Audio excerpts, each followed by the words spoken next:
Hello, അസ്സലാമു അലൈക്കും. ഇന്ന് നമ്മൾ വന്നിട്ടുള്ളത് വടകര പയ്യോളിക്കടുത്ത് മണിയൂർ എന്ന് പറഞ്ഞ സ്ഥലത്താണ് കേട്ടോ. ഇവിടെ നമുക്ക് താമസമുള്ള വീടാണ്. ഇവിടെ വീടിൻ്റെ റിനോവേഷൻ വർക്ക് നടക്കുകയാണ്.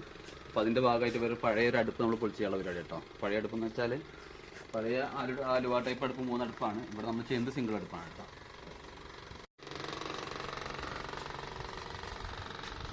അപ്പോൾ ഇവിടെ ചെയ്യാൻ ഞങ്ങൾ ഉദ്ദേശിക്കുന്ന അടുപ്പെന്ന് വെച്ചാൽ ഈ സിംഗിൾ അടുപ്പാണ് കേട്ടോ. സിംഗിൾ അടുപ്പ് ഇങ്ങനെയാണ് അതിൻ്റെ വിറക് വെക്കുന്ന ഭാഗം വരുന്നത്. അതുപോലെ തന്നെ അതിൻ്റെ പാത്രം വെക്കുന്ന ഭാഗം വരുന്നത് ഇങ്ങനെയാണ് കേട്ടോ. അതായത് ഒരു വലിയ അടുപ്പും ഒരു ചെറിയ ചുട്ടടുപ്പും അതിൻ്റെ റെഡ്യൂസറും കാര്യങ്ങളൊക്കെ ആയിട്ട് ജിന്താളിൻ്റെ സ്റ്റീൽ വെച്ചിട്ട് നല്ല ക്വാളിറ്റിയുള്ള ഇത് ചെയ്യുന്നത്. നമ്മളെ കാസ്റ്റ് എന്ന് വെച്ചത് നല്ല ഹെവി കനുള്ള കാസ്റ്റ് സിലിണ്ടറുകളാണ് കേട്ടോ. അതായത് നമ്മൾ ബെസ്റ്റ് ക്വാളിറ്റിയിലുള്ള അടുപ്പാണ് ചെയ്യുന്ന ഏരിയ എന്ന് വെച്ചത് ഇതൊരു വർക്ക് ഏരിയയാണ്.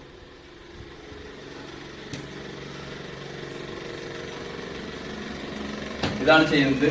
ഇത് ഒരു ഏകദേശം 10-20 വർഷത്തെ പഴക്കം തോന്നിക്കുന്നുണ്ട് വീട്. എല്ലാം ആകാലത്ത് ചെയ്തതായിരിക്കണം.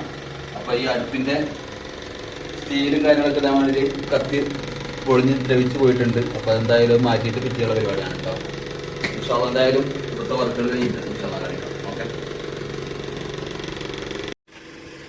അപ്പോഴേ ഇതായിരുന്നു നമ്മളവിടെ പൊളിച്ചെടുത്ത അടുപ്പ് കേട്ടോ. അടുപ്പ് നല്ല പണ്ടത്തെ ആലുവടുപ്പാണെങ്കിലും ഈ ടൈപ്പ് അടുപ്പ് നല്ല ക്വാളിറ്റിയുള്ള അടുപ്പാണ് കേട്ടോ. ആലുവടുപ്പിൽ ഏറ്റവും നല്ല ക്വാളിറ്റി ഉള്ളതാണ്. കാരണം ഇതിൻ്റെ കാശിനൊക്കെ നല്ല കനം വരുന്നുണ്ട്. മറ്റേ നോർമൽ ടൈപ്പ് അല്ല. അതുപോലെ തന്നെ നമ്മളിത് വരുന്നത് വെച്ചാൽ ഇപ്പോൾ ഇതിങ്ങനെ കുഴിഞ്ഞ് നിൽക്കുന്നില്ലേ, നമ്മളെന്ന് വെച്ചാൽ ഫുള്ള് തിക്കൻസ് ഉള്ള 18 mm കനുള്ള കാസ്റ്റ് ടൈപ്പാണ് വരുന്നത്. അതുപോലെ ഈ സ്റ്റീലിന് പകരം 2 mm സ്റ്റീലാണ് വരുന്നത് കേട്ടോ. അതുകൊണ്ട് തന്നെ ആ സ്റ്റീൽ കത്തിപ്പൂവ് ദ്രവിക്കുക പൊള്ളൊക്കെ ചെയ്യില്ല. അതേമാതിരി ആവില്ല. അതേമാതിരിയൊക്കെ 10 കൊല്ലത്തിനുള്ളിൽ ആയിക്കഴിഞ്ഞാൽ നമ്മൾ ഫ്രീ ആയിട്ട് മാറ്റി കൊടുക്കുക എന്നുള്ള ഗ്യാരണ്ടി ഉള്ളതാണ്. ഓക്കെ, എന്തായാലും നമ്മൾ ഇവിടെ ഫിറ്റ് ചെയ്തിരിക്കുന്ന അടുപ്പിൽ കാണാം. നമ്മളെല്ലാവർക്കും കൂടുതലും 3 അടുപ്പ് ചെയ്യാം. 3 അടുപ്പ് 2 അടുപ്പ് 2 അടുപ്പ് ചെറിയ അടുപ്പാണ് നമ്മൾ കൂടുതൽ ചെയ്യാറ്. പക്ഷേ ചില സ്ഥലങ്ങളിൽ അപൂർവം തന്നെ ഒറ്റടുപ്പും മതി പറയും. അപ്പോൾ ചില ആൾക്കാർക്ക് ഒറ്റടുപ്പ് മതി, ചില ആൾക്കാർക്ക് ഒറ്റടുപ്പും ഇതുപോലുള്ള ഒരു അടുപ്പും വേണമെന്ന് പറയും. അപ്പോൾ നമ്മളിവിടെ ചെയ്തിരിക്കുന്നത് ഈ ഒരു ടൈപ്പ് അടുപ്പിലാണ്. ഇത് 12-ൻ്റെ അളവിലാണ് ചെയ്തിട്ടുള്ളത്. ഓക്കെ, ഇതിനൊക്കെ സ്റ്റീൽ എന്ന് വെച്ചാൽ നല്ല തിക്കൻസ് ഉള്ള സ്റ്റീലാണ് കേട്ടോ. അതുപോലെ കാസ്റ്റിനൊക്കെ നല്ല 18 mm തിക്കൻസ് ഉള്ള കാസ്റ്റിനാണ് വരുന്നത്. ഉൾഭാഗത്ത് നമ്മൾ കാസ്റ്റിൻ്റെ സിലിണ്ടറൊക്കെയാണ് വെച്ച് ചെയ്തിട്ടുള്ളത് കേട്ടോ.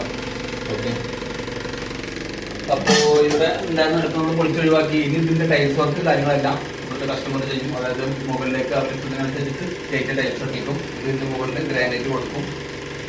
എന്തായാലും ആ ടൈൽസിൻ്റെ വർക്കും കാര്യങ്ങളെല്ലാം കഴിഞ്ഞിട്ട് ഉപയോഗിക്കാൻ മുന്നോടിയായിട്ടാണ് ഒരു സ്റ്റിക്കറൊക്കെ ഇറക്കിയെടുക്കുക. സ്റ്റിക്കറൊക്കെ ഇറക്കി കഴിഞ്ഞാൽ നല്ല ഫിനിഷിംഗ് ഉണ്ടാവും. അതായത് നമ്മളെല്ലാ കസ്റ്റമർക്കും പറയാറുണ്ട്, അടുപ്പ് ഉപയോഗിച്ചിട്ട്